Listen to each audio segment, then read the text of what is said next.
2 linggo na nga lang at ako'y magbabakasyon ulit sa Pilipinas, kaya hihirit muna ako ng huling gala ngayon. Hi guys! Ako nga pala si Joanna, OFW dito sa Taiwan. Alam na alam mo talaga kung sinong takot sa init, no? Nagpapayong kahit hindi naman mainit. Pupunta nga pala ako ngayon ng Lalaport, dito nga lang yan sa Taichung. Tsaka malapit nga lang din pala siya sa Taichung Station. Dito talaga sa Taichung, ang daming ang pwedeng puntahan, ang daming ang pwedeng galaan. Pera nga lang talaga yung kulang. Sa mga taga dito sa Taiwan, kung gusto nyo nga rin pumunta dito, lakad nga lang kayo papunta dun sa Taroko Mall, tapos tawid nga yung sa kabila. May makikita nga kayong cat cafe, ang cute nga ng kanilang mga pusa. Parang gusto ko tuloy iuwi yung isa. Apaka-cute naman kasi talaga. Hapon na nga ako nakarating dito. Ang ganda nga ng view dito sa labas. Kapag may dinaramdam ka o di kaya broken hearted ka, tumambay ka lang dito, nakakaaliw na. Tsak, makakalimutan mo na nga siya. Yung problema pala. Charot, ang lawak nga ng park dito sa labas, pero hindi ko na nga inikot dahil ilang beses naman ako nakapunta dito. Pero yung totoo, pagod na talaga ako maglakad. Marami nga namamasyal dito, kanya-kanya nga ang dala ng kanilang mga aso, lalo na nga paghapon. Tsaka ang cute nga ng kanilang mga aso. Mahilig talaga kasi ako sa aso't pusa. Noon pa nga ay pangarap ko talagang mag-alaga ng aso't pusa. Pero hindi ko nga magawa kasi andito nga naman ako sa abroad. Wala din namang mag-aalaga. Para sa akin, okay na nga tong lugar. Ang ganda nga sa labas, nakaka-relax. Pero pag pumasok ka nga dito, pag-isipan mo muna.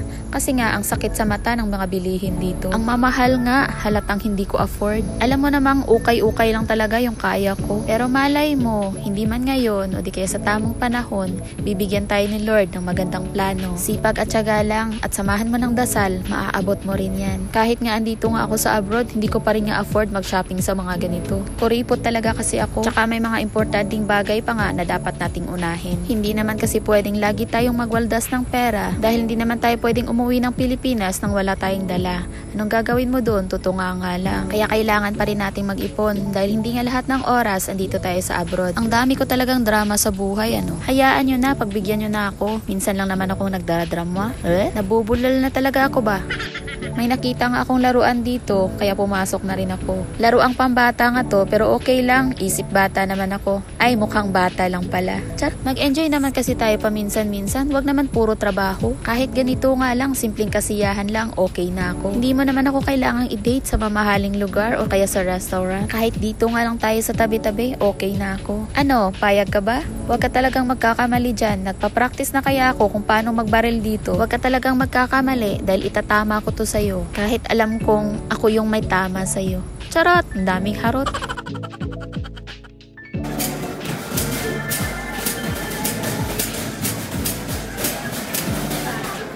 Naubos na nga rin yung aking barya at naghanap-hanap na rin ako ng ibang mapuntahan pa. Nadaanan ko nga rin tong cat cafe dito sa loob. Ang cute talaga ng kanilang mga pusa. Lipat na nga naman tayo dun sa kabilang mall. Syempre, dito nga tayo dadaan sa overpass. Tingnan nyo nga naman, ang ganda ng view dito, lalo na talaga paggabi. Pero nahihiya nga ako mag-video kasi ang daming yung dumadaan. Baka nga sabihin nila nasisiraan na to. Pero bahala kayo dyan, wala akong paki sa inyo. Pumasok nga ako dito sa Japanese ba to or Korean na grocery store. Una ko nga napansin itong apple. Ang dami ko na nga nakitang gumawa ng tanghulo pero wala pa nga ako nakitang gumawa ng apple na tanghulo. Actually, pizza nga lang talaga yung sadya namin dito. Papunta na nga ako magbayad at nakita ko nga to ang dami at iba't ibang klase ng inumin. Pero sorry, hindi mo ako madadala dyan. Kung dati nga ilasenggera, ngayon ay nagbago na. Char, pabalik na nga ako dun sa kabilang building at dito naman ako dumaan sa kabilang underpass. Ang cute nga dito kasi nga may 3D sa taas. Palabas na nga kami ng mall pero yung pizza hindi ko talaga binatawan. Paano? Nagugutom na nga ako at parang gusto ko na nga kainin ito.